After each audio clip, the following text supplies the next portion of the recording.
उत्तर प्रदेश में इन दिनों सियासत का घमासान मंचों पर देखने को मिलता है। सरकार में रह रहे कैबिनेट मंत्री खुद सरकार के विरोध में रोते नजर आते हैं। हम बात कर रहे हैं गोरखपुर में हाल ही में एक वीडियो जो सोशल मीडिया पर तेजी से वायरल हो रहा है, जहां कैबिनेट मंत्री संजय निषाद फूट फूट कर रोते नजर आ रहे हैं। इन सबके बीच बात उठ रही है कि फिर से पिछड़ों के आरक्षण पर चर्चा हो रही है। वैसे बातचीत करने के लिए समाजवादी पार्टी के पूर्व एमएलसी और कद्दावर नेता राजपाल कश्यप जी है, जिनसे जानते हैं कि कश्यप निषाद बिंद एक और पिछड़ों की बात करने वाले लगातार आरक्षण पर चर्चा होती है और इस बार संजय निषाद फूट फूट कर रोने लगे। सर, किस तरह से देखते हैं आरक्षण को और पिछड़े वर्ग जिसके लिए लगातार आप लोग और समाजवादी पार्टी जानी जाती है कि उनकी लड़ाई लड़ती है? देखिए, इस आरक्षण समाजवादी पार्टी ने आरक्षण इन कश्यप निषाद बिंद धीमर मल्लाह कहार गुड़िया माझी मजवार रैकवाद तुरहा भर राजभर कुमार प्रजापतियों को देने का काम किया था। और डॉक्टर संजय निषाद जिस दल में हैं और जिनकी सरकार में मिनिस्टर हैं, जिस सरकार के, उसी सरकार ने उनके हक अधिकार को खत्म करने का काम किया है।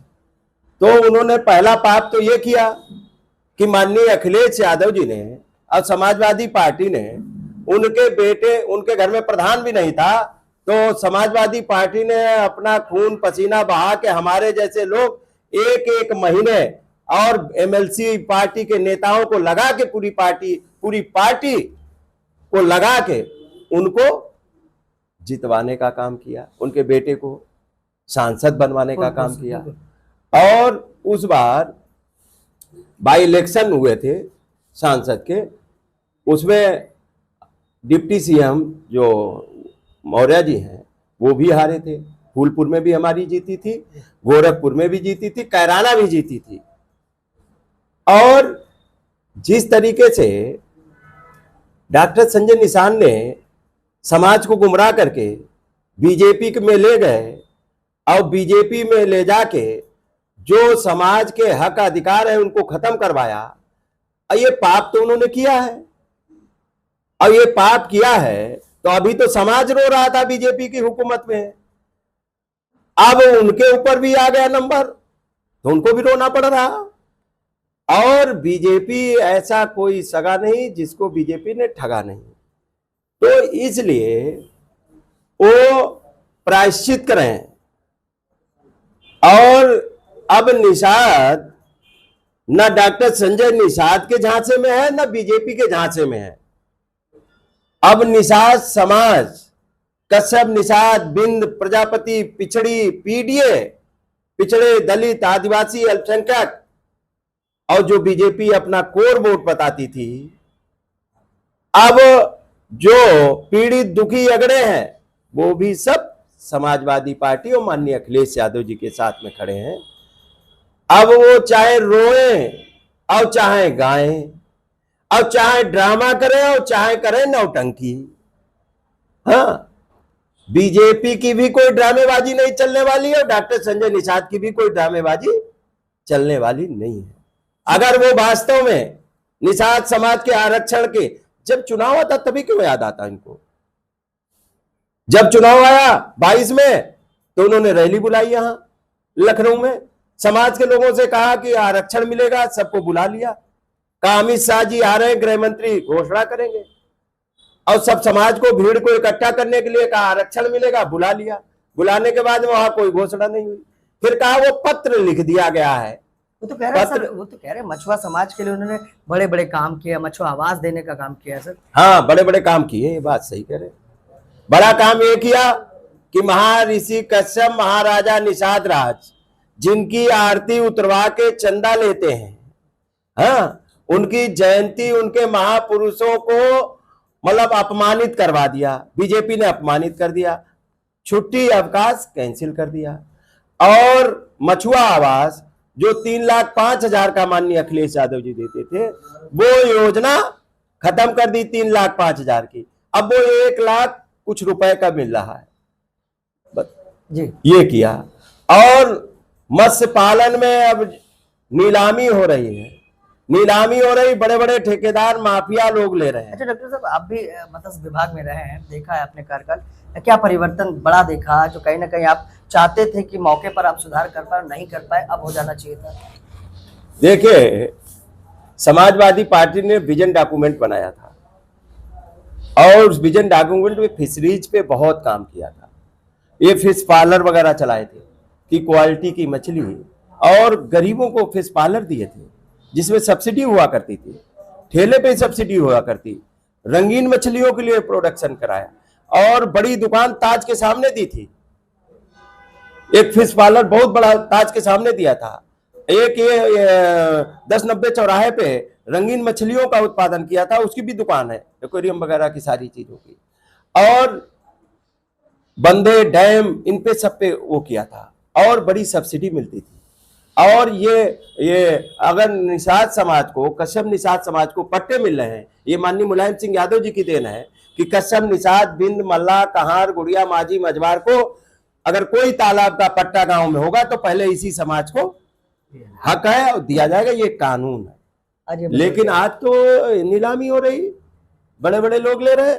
अच्छा सर, आने वाले चुनाव 27 को लेकर इस समाज के लिए क्या कदम उठाने वाले, क्या कुछ खास करने वाले आपकी तरफ से, क्या कुछ प्रस्ताव गया अखिलेश यादव जी को? देखिए, हमारी मांग है और हमारे नेता ने तो जब जब सरकार बनी तो करके दिखाया है, मांग ही नहीं करके दिखाया।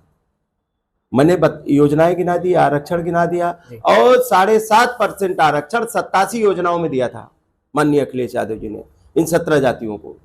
और साथ ही साथ में जब मौका आएगा तो माननीय अखिलेश यादव जी, और समाजवाद का मतलब है बराबरी में लाना, संपन्नता लाना, खुशहाली लाना, और इनको विशेष हक अधिकार देकर, इनको विशेष सुविधाएं देकर इनके बच्चों को शिक्षित बना के, क्योंकि सबसे ज्यादा अगर कहीं समाज गरीबी हालत में और दयनीय हालत में है तो ये कश्यप निषाद बिंद है, और जबकि भारी संख्या में है। कोई उत्तर प्रदेश की ऐसी विधानसभा नहीं है जिसमें सबसे कम है तो वहां 20-25 हजार है। 2-3 विधानसभाओं की मैं बात नहीं करता, छोड़ के अन्य हर जगह 20-25 हजार की संख्या है, और अधिकतम संख्या कई जगह पे तो 1-1 लाख भी है, 60-60 हजार भी है, 70-70 हजार है, 50 हजार है। इतनी भारी पॉपुलेशन है। वो पॉपुलेशन अपने को बीजेपी के राज में ठगा महसूस कर रही है और बीजेपी की हुकूमत को हटाएगी। सर, कहा जा रहा है कि ठगा महसूस कर रही है, लेकिन फिर भी आने वाले चुनाव में या पूर्व का जो चुनाव हो गया उस बार भी आप लोग कहते नजर आते थे कि जनता ठगा महसूस कर रही है, लेकिन जनता ने उस तरह से फिर भी साथ नहीं दिया। क्या लगता है 27 में ऐसी कौन सी रणनीति आप लेकर आए कि जनता आपका साथ देगी? सर, जनता ने पूरा भरपूर साथ दिया 2024 में। ये नहीं कहिए कि जनता ने नहीं साथ दिया। जनता ने नहीं साथ दिया होता तो 24 में इसी उत्तर प्रदेश में प्रचंड बहुमत की बीजेपी, दिल्ली में केंद्र की सरकार, उत्तर प्रदेश की सरकार, और जनता ने इनको धराशायी कर दिया। और माननीय अखिलेश यादव जी के पीडीए के साथ में खड़े होकर उत्तर प्रदेश में बीजेपी सरकार को बैसाखी पे लाने का काम किया, देश की केंद्र की सरकार को। और यहाँ पे 43 सीटें इंडिया गठबंधन को जिताने का काम किया जनता ने, और 37 सीटें समाजवादी पार्टी जीती है अकेले, और कई सीटें बेईमानी से जीती है, चाहे फर्रुखाबाद हो चाहे शाहजहांपुर हो, जबरदस्ती जीती है बेईमानी करके। शाहजहांपुर आपने फर्रुखाबाद में देखा होगा। इस बार लगता है बेईमानी नहीं होगी। कौन? बेईमानी तो होने नहीं देंगे। बेईमानी तो SIR में भी करना चाहते थे। माननीय अखिलेश यादव जी ने पीडीए प्रहरी बना दिए, बूथों पे हमारे लोग खड़े हो गए, बेईमानी उनकी नहीं चलने दी, और उल्टा वही गिर गए, उन्हीं के वोट कट गए। अब तो बीजेपी वैसे ही हार गई है, SIR ने हरवा दिया बीजेपी को, और रहा बचा अब जो कार्यकर्ता है वो खड़े हैं। अच्छा, संजय निषाद जी जिस तरह से रो रहे हैं, अपनी पार्टी के खिलाफ बिगुल फूंक रहे हैं, क्या लगता है उनको सहयोग के रूप में लेगी समाजवादी पार्टी? देखिए, समाजवादी पार्टी ने उनको जो सम्मान दिया, उन्होंने समाजवादी पार्टी को धोखा देने का काम किया, और समाजवादी पार्टी को ही धोखा देने का काम नहीं किया, उन्होंने समाज को भी धोखा देने का काम किया। जिस आरक्षण की वो लड़ाई लड़ते थे, जिस आरक्षण की वो लिए उन्होंने पार्टी बनाई थी, वो आरक्षण तो दूर दूर तक दिखाई पड़ा नहीं। जबकि उनकी दिल्ली में भी सरकार थी, उत्तर प्रदेश में भी सरकार थी, लेकिन हमारी तो उत्तर प्रदेश में ही सरकार थी, तो भी माननीय अखिलेश यादव जी ने और नेताजी ने 2-2 बार आरक्षण देने का काम किया। उनकी सरकार में आज तक आरक्षण पे कलम नहीं चल रही है। आरक्षण जो मिलता था वो भी खत्म हो रहा है, जो पिछड़े दलितों को आरक्षण मिलता था वो भी खत्म हो रहा है, नौकरियां खत्म हो रही और सरकारी नौकरियां खत्म हो रही, प्राइवेट सेक्टर में नौकरियां मिल रही, आउटसोर्स से नौकरियां मिल रही। आउटसोर्स में नौजवानों का शोषण हो रहा, वो केवल पिछड़े दलित का ही नहीं हो रहा, उसमें तो अगले समाज का भी शोषण हो रहा। डिग्री लेके 5-10 हजार पे नौकरी कर रहे हैं, तो ये शोषण हो रहा। तो इसलिए साथ नहीं लेंगे साथ में। अब बीजेपी के पाप का घड़ा भर चुका है। अब बीजेपी डूबता हुआ जहाज है। अब जिसको पार जाना वो पीडीए की नाव पे आए, इसका मतलब साइकिल लेके जाएगी उसको पार। सर बहुत बहुत धन्यवाद। देखिए ये था साथ राजपाल कश्यप। कहा जाता है कि पिछड़ों के बड़े नेताओं में इनकी गिनती होती है और कहीं ना कहीं पूरे प्रदेश में लगातार पीडीए चौपाल लगाकर लोगों को जागरूक करने का प्रयास कर रहे हैं। संजय निषाद का जो वीडियो वायरल हुआ है वो मुद्दा था आरक्षण का। कहा जाता है कि संजय निषाद ने अपनी पार्टी की एक बैठक बुलाई थी और अमित शाह जब उसमें आए थे तो मुद्दा यह था कि आरक्षण की बात होगी, लेकिन उस समय भी निषाद कश्यप समाज कहीं ना कहीं अपने आप को ठगा सा महसूस कर रहा था। उसे लगा कि शायद एक समय बीतने के बाद आरक्षण की बात होगी, लेकिन शायद ये राजनीतिक पार्टियां सिर्फ 17 जातियों के आरक्षण की बात तो करती हैं, लेकिन सत्ता में आने के बाद भी उन्हें आरक्षण नहीं मिल पा रहा। देखने की बात है कि 27 के चुनाव में आखिर किस तरह की बयार चलेगी और क्या कुछ खासा परिवर्तन देखने को मिलेगा। सहयोगी भरत के साथ मैं